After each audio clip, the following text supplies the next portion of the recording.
Hello. I'm still Cal, right? Doing much better today than I was doing last video I recorded. Sunshine and Rainbows. This is going to be chapter 31 of Jane Eyre. We are getting so close to the end. This is like 8 chapters we have left. Very excited to see where it goes. Although I kind of think I know. But you don't, maybe. Or maybe you do. Who knows? Anyway, here's chapter 31. Oh, my cats are in a mood, so sorry about that. Chapter 31. My home, then, when I at last find a home, is a cottage, a little room with whitewashed walls and a sanded floor containing 4 painted chairs and a table, a clock, a cupboard with 2 or 3 plates and dishes, and a set of tea things in a delf. Above, a chamber of the same dimensions as the kitchen, with a deal bedstead and a chest of drawers, small, yet too large to be filled with my scanty wardrobe, though the kindness of my gentle and generous friends has increased that by a modest stock of such things as are necessary. It is evening. I've dismissed, with the fee of an orange, the little orphan who serves me as a handmaid. I am sitting alone on the hearth. This morning, the village school opened. I had 20 scholars, but 3 of the number can read, none can write or cipher. Several knit, and a few sew a little. They speak with the broadest accent in the district. At present, they and I have difficulty in understanding each other's language. Some of them are unmannered, rough, intractable, as well as ignorant, but others are docile, have a wish to learn, and evince a disposition that pleases me. I must not forget that these coarsely clad little peasants are of flesh and blood, as good as the scions of gentlest genealogy, and that the germs of native excellence, refinement, intelligence, kind feeling are as likely to exist in their hearts as those of the best born. My duty will be to develop these germs. Surely I shall find some happiness in discharging that office. Much enjoyment I do not expect in the life opening before me, yet it will, doubtless, if I regulate my mind and exert my powers as I ought, yield me enough to live on from day to day. Was I very gleeful, settled, content during the hours I passed in yonder bare, humble schoolroom this morning and afternoon? Not to deceive myself, I must reply, no, I felt desolate to a degree. I felt, yes, idiot that I am, I felt degraded. I doubted I had taken a step which sank instead of raising me in the scale of social existence. I was weakly dismayed at the ignorance, the poverty, the coarseness of all I heard and saw around me. But let me not hate and despise myself too much for these feelings. I knew them to be wrong. That is a great step gained. I shall strive to overcome them. Tomorrow, I trust, I shall get the better of them partially, and in a few weeks, perhaps, they will be quite subdued. In a few months, it is possible the happiness of seeing progress and a change for the better in my scholars may substitute gratification for disgust. Meantime, let me ask myself one question. Which is better? To have surrendered to temptation, listened to passion, made no painful effort, no struggle, but to have sunk down in the silken snare, fallen asleep on the flowers covering it, wakened in a southern clime amongst the luxuries of a pleasure villa. To have been living now in France, Mr. Rochester's mistress, delirious with his love half my time, for he would, oh yes, he would have loved me well for a while. He did love me. No one will ever love me so again. I shall never more know the sweet homage given to beauty, youth, and grace, for never to anyone else shall I seem to possess these charms. He was fond and proud of me. It is what no man besides will ever be. But where am I wandering, and what am I saying, and above all, feeling? Whether it is better, I ask, to be a slave in a fool's paradise at Marseille, fevered with delusive bliss one hour, suffocating with the bitterest tears of remorse and shame the next, or to be a village schoolmistress, free and honest, in a breezy mountain nook in the healthy heart of England. Yes, I feel now that I was right when I adhered to principle and law and scorned and crushed the insane promptings of a frenzied moment. God directed me to a correct choice. I thank his providence for the guidance. Having brought my eventide musings to this point, I rose, went to my door, and looked at the sunset of the harvest day, and at the quiet fields before my cottage, which, with the school, was distant half a mile from the village. The birds were singing their last strains. The air was mild. The dew was balm. While I looked, I thought myself happy, and was surprised to find myself ere long weeping. And why? For the doom which had reft me from adhesion to my master. For him I was no more to see. For the desperate grief and fatal fury, consequences of my departure, which might now, perhaps, be dragging him from the path of right, too far to leave hope of ultimate restoration thither. At this thought I turned my face aside from the lovely sky of Eve and lonely vale of Morton. I say lonely, for in that bend of it visible to me there was no building apparent save the church and the parsonage, half hid in trees, and, quite at the extremity, the roof of Vale Hall, where the rich Mr. Oliver and his daughter lived. I hid my eyes and leant my head against the stone frame of my door, but soon a slight noise near the wicket which shut in my tiny garden from the meadow beyond it made me look up. A dog, old Carlo, Mr. Rivers's pointer, as I saw in a moment, was pushing the gate with his nose, and St. John himself leant upon it with folded arms. His brow knit, his gaze, grave almost to displeasure, fixed on me. I asked him to come in. "No, I cannot stay. I've only brought you a little parcel my sisters left for you. I think it contains a colour box, pencils, and paper." I approached to take it. A welcome gift it was. He examined my face, I thought, with austerity as I came near. The traces of tears were doubtless very visible upon it. "Have you found your first day's work harder than you expected?" he asked. "Oh, no, on the contrary, I think in time I shall get on with my scholars very well." "But perhaps your accommodations, your cottage, your furniture have disappointed your expectations. They are in truth scanty enough, but—" I interrupted. "My cottage is clean and weatherproof, my furniture sufficient and commodious. All I see has made me thankful, not despondent. I am not absolutely such a fool and a sensualist as to regard the absence of a carpet, a sofa, and silver plate. Besides, 5 weeks ago I had nothing. I was an outcast, a beggar, a vagrant. Now I have acquaintance, a home, a business. I wonder at the goodness of God, the generosity of my friends, the bounty of my lot. I do not repine." "But you feel solitude and oppression. The little house there behind you is dark and empty." "I've hardly had time yet to enjoy a sense of tranquillity, much less to grow impatient under one of loneliness." "Very well. I hope you feel the content you express. At any rate, your good sense will tell you that it is too soon yet to yield to the vacillating fears of Lot's wife. What you had left before I saw you, of course I do not know, but I counsel you to resist firmly every temptation which would incline you to look back. Pursue your present career steadily, for some months at least." "It is what I mean to do," I answered. St. John continued. "It is hard work to control the workings of inclination and turn the bent of nature, but that it may be done I know from experience. God has given us, in a measure, the power to make our own fate, and when our energies seem to demand a sustenance they cannot get, when our wills strain after a path we may not follow, we need neither starve from inanition nor stand still in despair. We have but to seek another nourishment for the mind, as strong as the forbidden food it longed to taste, and perhaps purer, and to hew out for the adventurous foot a road as direct and broad as the one fortune has blocked up against us, if rougher than it. A year ago I was myself intensely miserable, because I thought I had made a mistake in entering the ministry. Its uniform duties wearied me to death.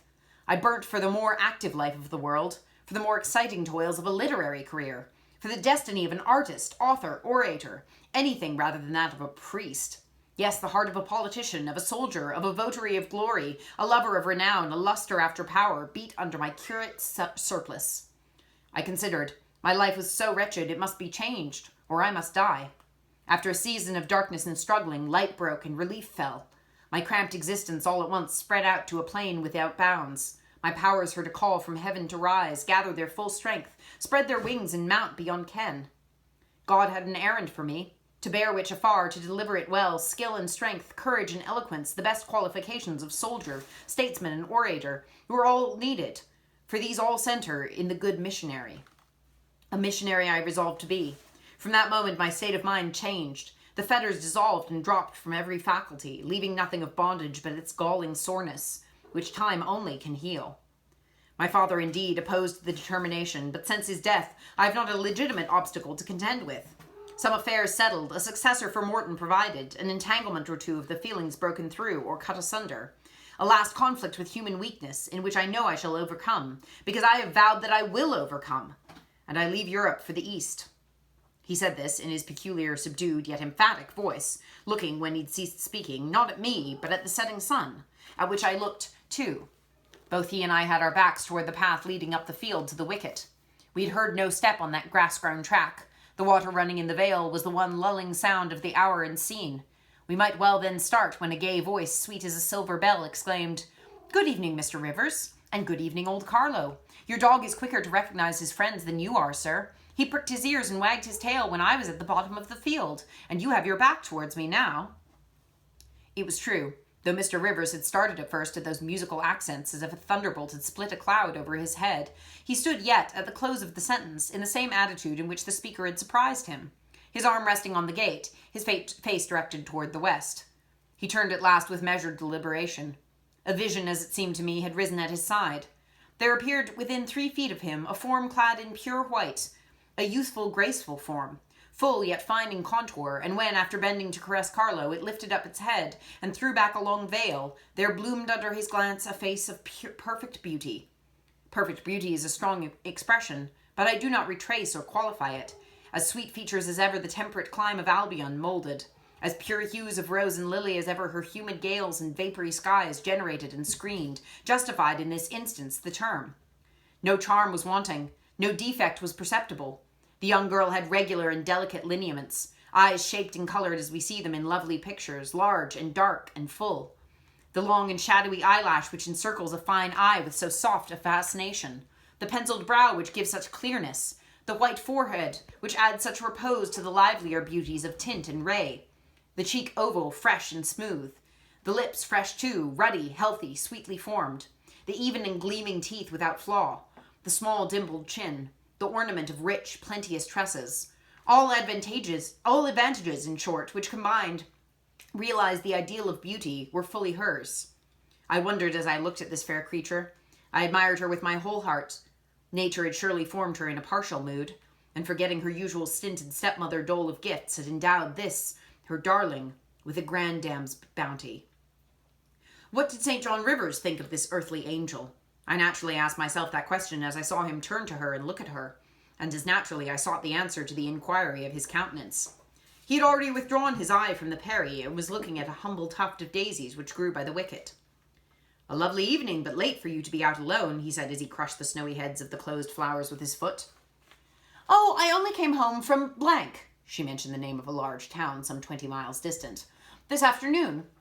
Papa told me you'd opened your school and that the new mistress was come, and so I put on my bonnet after tea and ran up the valley to see her. This is she," pointing to me. "It is," said St. John. "Do you think you shall like Morton?" she asked of me, with a direct and naive simplicity of tone and manner, pleasing, if childlike. "I hope I shall. I have many inducements to do so." "Did you find your scholars as attentive as you expected?" "Quite." "Do you like your house?" "Very much." "Have I furnished it nicely?" "Very nicely indeed."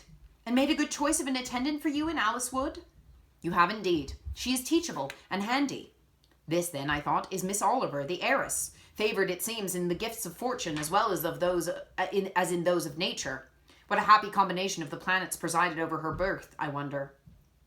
"I shall come up and help you teach sometimes," she added. "It will be a change for me to visit you now and then, and I like a change. Mr. Rivers, I have been so gay during my stay at last night, or rather this morning. I was dancing till 2 o'clock.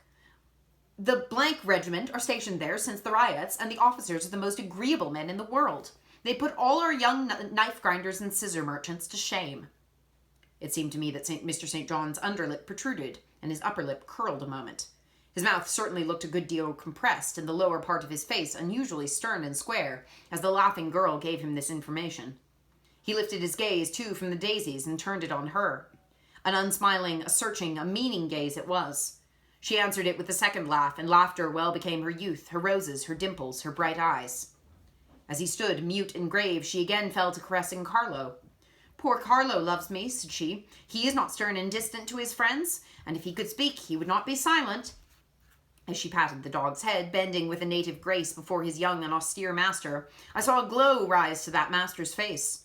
I saw his solemn eye melt with sudden fire and flicker with resistless emotion.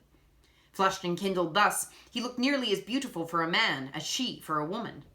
His chest heaved once as if his large heart, weary of despotic constriction, had expanded, despite the will, and made a vigorous bound for the attainment of liberty. But he curbed it, I think, as a resolute rider would curb a rearing steed. He responded neither by word nor movement to the gentle advances made him. "Papa says you are never come to see us now," continued Miss Oliver, looking up. "You're quite a stranger at Vale Hall. He's alone this evening, and not very well. Will you return with me and visit him?" "It is not a seasonable hour to intrude on Mr. Oliver," answered St. John.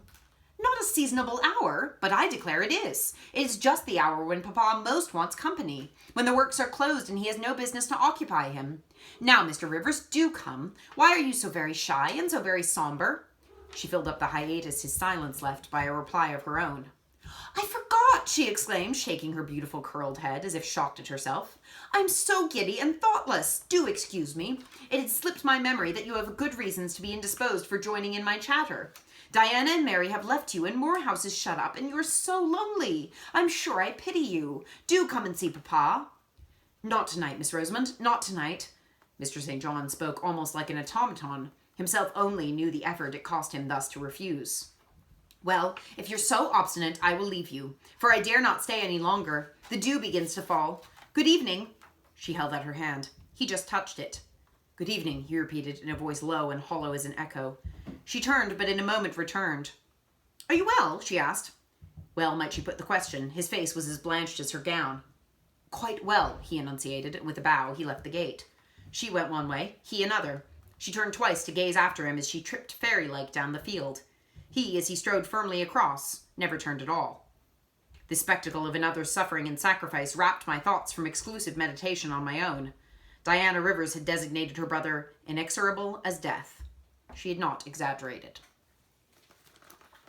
That's the end of that chapter. I still don't have much that's very interesting to say, but I will say this. I'm very pleased that this is the book that I'm reading right now in my current better but still not tip-top form state, because it's really nice to hear. I don't know. It's really nice to, because she's so sad about losing Mr. Rochester, and there's the thing of, like, I feel like, I don't know if that's super common in breakups, but I feel like it's all been pretty constant in mine, where you're like, oh, this didn't work out, and so I'm a failure. I failed at my duty in life to be partnered, and what am I alone? Who would care about me all by myself? And of course, all of that's very untrue, as Jane says in here. And she's really alone. Like, she has nobody who cares about her, and I have many people who care about me. But I think that's a pretty common, especially for women, to feel like when something doesn't work out, that they, what am I if I'm not partnered or whatever. And so it's nice to hear, when she lays it out like that, yes, of course you'd rather be. I want that life. I want to teach a little school and get a tiny little cottage on my own. That'd be great. Oh my God, Orville. Orville wants that too. Okay.